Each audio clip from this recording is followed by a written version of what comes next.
कहानी पति पत्नी के रिश्ते में एक दूसरे को समझना और समय रहते एक दूसरे का साथ देना कितना ज़रूरी है, जानिए इस कहानी से। यह कहानी पत्नी की ओर से है। पति के समझने या न समझे जाने पर पत्नी जो महसूस करती है उसे पति ने जब जाना तब काफ़ी देर हो गई थी। जीवन संगिनी को समझने का एक कथानुमा प्रयास। तुम्हारी प्लेटलेट्स गिर रही थी और तुम्हें उल्टियाँ भी हो चुकी थी। तुम आईसीयू में थी। थैंक गॉड बच्चे वक्त रहते अस्पताल ले आए, वरना आज तो गजब हो जाता। डॉक्टर मेरी तरफ हिदायत से देख रहे थे। मैं किसी अजनबी सा शून्य हो गया था। तुमने कभी अपनी बीमारी, दर्द, तकलीफ़ को मेरे सामने नहीं दिखाया और ना ही काम करने में लापरवाही की, और मैं यही समझता रहा कि सब ठीक है। शादी के बाद से ही तुम्हारी यह सपनों को मुट्ठी में कैद करने की बातें मुझे बचकानी और बेबुनियादें लगती। रियल लाइफ से दूर की बातें। कभी तुम्हारे साथ उड़ने की कोशिश नहीं की मैंने। तुमने घर बाहर की सारी जिम्मेदारी से मुझे मुक्त कर दिया, तो मैं आराम तलब होता चला गया।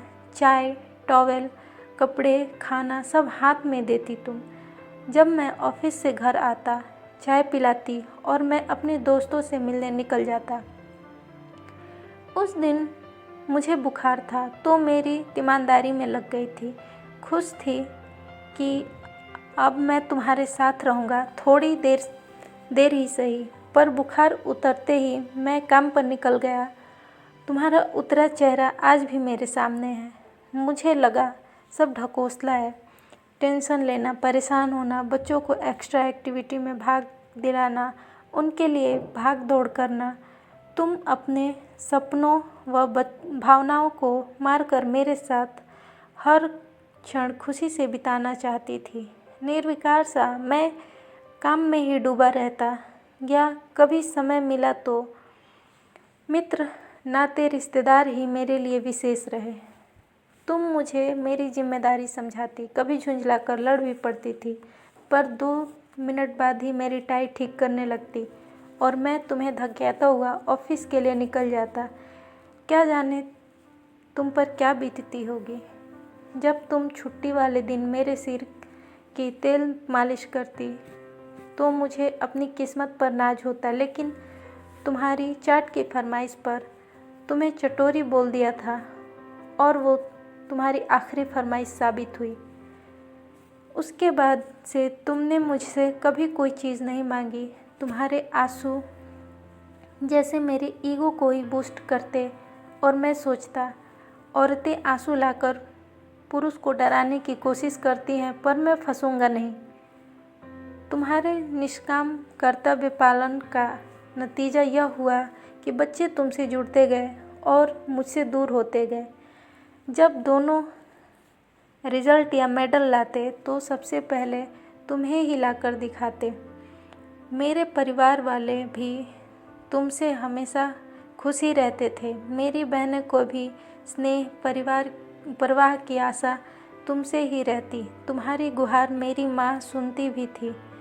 बस वहाँ तुम अपना मन हल्का कर सकती थी। मेरी निष्ठुरता से उबरने के लिए तुमने अपनी किट्टी पार्टियाँ शुरू कर दी थी, लेकिन मुझे यह सब बर्दाश्त नहीं होता था, क्योंकि मुझे यह सब बेवजह समय और पैसे की बर्बादी लगती। मेरे लिए यह सब चौंचले होते।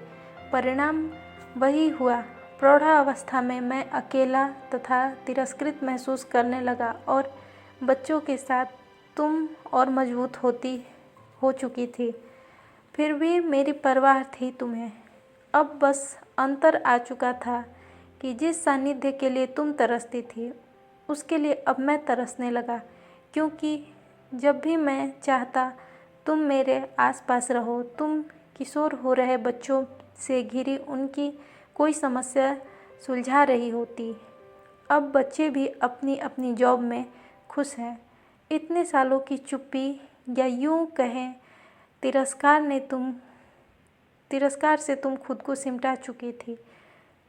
तुम्हें 3 दिन से चढ़ रहे बुखार को भी मैं नहीं देख पाया। वह जब रविवार को बेटा घर आया तो उसने तुम्हें एडमिट करवाया। अब तो बच्चों को भी मैं हर पल उनकी माँ को नकारने वाली वस्तु लगने लगा हूँ। मैं जानता हूँ कि तुम मुझे अकेला छोड़कर नहीं जाओगी। जिंदगी भर मैं खुद को तृप्त समझता रहा और तुम तृष्ति रही। आज मैं तृष्टि हूँ और तुम तृप्त दिखाई दे रही हो। दोस्तों, वीडियो पसंद आए तो लाइक करें और मेरे चैनल को सब्सक्राइब करें। धन्यवाद।